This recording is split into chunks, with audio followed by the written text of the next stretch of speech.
ପିଲାମାନେ ଯୋନାଥନ ସ୍ୱିଫ୍ଟ ଜନ୍ମ ପୂର୍ବରୁ ତାଙ୍କ ପିତାଙ୍କୁ ହରାନ୍ତି। ଅତି ଦୟନୀୟ ଭାବରେ ତାଙ୍କର ସ୍କୁଲ ଓ କଲେଜ ଜୀବନ କଟେ। ଏତିକି ବେଳକୁ କ'ଣ ହୁଏ ନା ତାଙ୍କର କାନ ରୋଗ ଗୋଟେ ଥାଏ, କାନ ପୀଡ଼ା ଆରମ୍ଭ ହୋଇଯାଏ ଏବଂ ପରବର୍ତ୍ତୀ ସମୟରେ ଏହି କାନ ପୀଡ଼ା ତାଙ୍କର ମାନସିକ ବିକୃତିର ମଧ୍ୟ କାରଣ ହୁଏ। କେତେ ବର୍ଷ ସ୍ୱିଫ୍ଟ ଧର୍ମ ସଂସ୍ଥାରେ କାମ କରନ୍ତି। 1710ରେ ସେ ଟୋରି ଦଳ ପାଇଁ ଲେଖାଲେଖି କରି ସମ୍ମାନିତ ହୁଅନ୍ତି। ଏହି ଦଳର ପତନ ସଙ୍ଗେ ସଙ୍ଗେ ତାଙ୍କର ମଧ୍ୟ ବିପର୍ଯ୍ୟୟ ଆରମ୍ଭ ହୁଏ। ସେ ଥିଲେ ସ୍ୱଭାବତଃ ମାନବ ବିରୋଧୀ। ଶେଷ 30 ବର୍ଷ ସେ ଅତ୍ୟନ୍ତ ବିଷାଦଗ୍ରସ୍ତ ଭାବରେ ଜୀବନ କାଟିଥିଲେ ଏବଂ ମାନସିକ ଭାରସାମ୍ୟ ମଧ୍ୟ ସେ ହରାଇ ବସିଥିଲେ। ତାଙ୍କର ଶ୍ରେଷ୍ଠ କୃତି ଗୁଲିଭର୍ସ ଟ୍ରାଭେଲ୍ସ 1726ରେ ପ୍ରକାଶ। ଅନୁବାଦ ମାଧ୍ୟମରେ ଗ୍ରନ୍ଥଟି ସାରା ବିଶ୍ୱରେ ଫେମସ୍।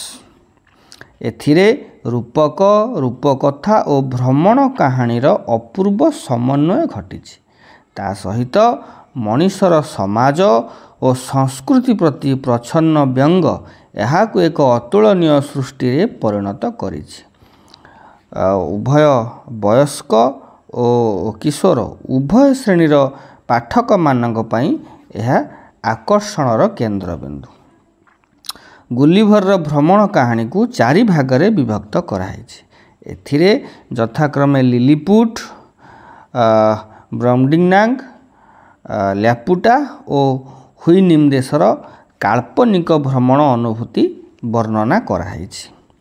ପ୍ରଥମ ଦେଶଟି ବାମନମାନଙ୍କର ଦେଶ। ଏ ଦେଶର ଅଧିବାସୀଙ୍କ ଉଚ୍ଚତା 6 ଇଞ୍ଚରୁ ଅଧିକ ନୁହେଁ। ଦ୍ୱିତୀୟଟି ଅତିକାୟ ମାନବ ବାସ କରନ୍ତି, ବଡ଼ ବଡ଼ ଡେଙ୍ଗା ଡେଙ୍ଗା। ନିଜେ ଗୁଲିଭର ଏମାନଙ୍କ ଆଗରେ ଛୋଟ ବାମନ ପରି ଦେଖାହୁଏ। ପ୍ରଥମୋକ୍ତ ଦେଶରେ ଲିଲିପୁଟଙ୍କ ରୀତିନୀତି ହାସ୍ୟାସ୍ପଦ। ଦ୍ୱିତୀୟ ଦେଶରେ ଅତି ଡେଙ୍ଗା ଡେଙ୍ଗା ଲୋକଙ୍କ ଭିତରେ ଗୁଲିଭରର ଅବସ୍ଥା ମଧ୍ୟ ତଦ୍ରୂପ। ଉଭୟ ପରିବେଶ ଭିତରେ ଲେଖକ ସ୍ପର୍ଦ୍ଧିତ ଇଂରେଜ ଜାତିର ନ୍ୟୁନତା ପ୍ରତିପାଦନ କରିଛନ୍ତି। ଲ୍ୟାପୁଟା ଦ୍ୱୀପଟି ଦାର୍ଶନିକ ଓ ମହାପଣ୍ଡିତଙ୍କ ଦେଶ। ଏମାନେ ଚିନ୍ତା ଜଗତରେ ଏପରି ମଜି ଯାଇଛନ୍ତି ଯେ କର୍ଣ୍ଣମୂଳରେ ଆଘାତ ନ କଲେ ଏମାନଙ୍କର ଚେତନା ଶକ୍ତି ଫେରେ ନାହିଁ। ଏଥିରେ ଲେଖକ ଅତି ଜ୍ଞାନ ଅନ୍ୱେଷଣକୁ ମଧ୍ୟ ବିଦ୍ରୂପ କରିଛନ୍ତି। ଶେଷ ଦେଶଟି ଘୋଡ଼ାମାନଙ୍କର ଦେଶ। ଏଥିରେ ଲେଖକ ମଣିଷକୁ ପଶୁଠାରୁ ହୀନ ଭାବରେ ପ୍ରତିପାଦନ କରିଛନ୍ତି।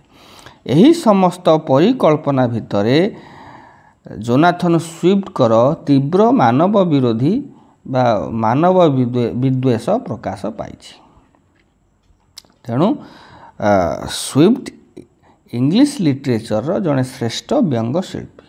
ତାଙ୍କର ବ୍ୟଙ୍ଗ ବ୍ୟକ୍ତିଗତ ଭାବରେ ନୁହଁ, ତାଙ୍କର ଗୋଟେ ରହିଆସିଛି ମଣିଷ ସମାଜ ପ୍ରତି ବିରକ୍ତି ଭାବ ଏବଂ ସେଥିପ୍ରତି ସେ ତାଙ୍କ ଲେଖାଗୁଡ଼ା ବିଶେଷ ଭଲ ଲାଗେ, ପଢ଼ିବା ପାଇଁ ଭଲ ଲାଗେ।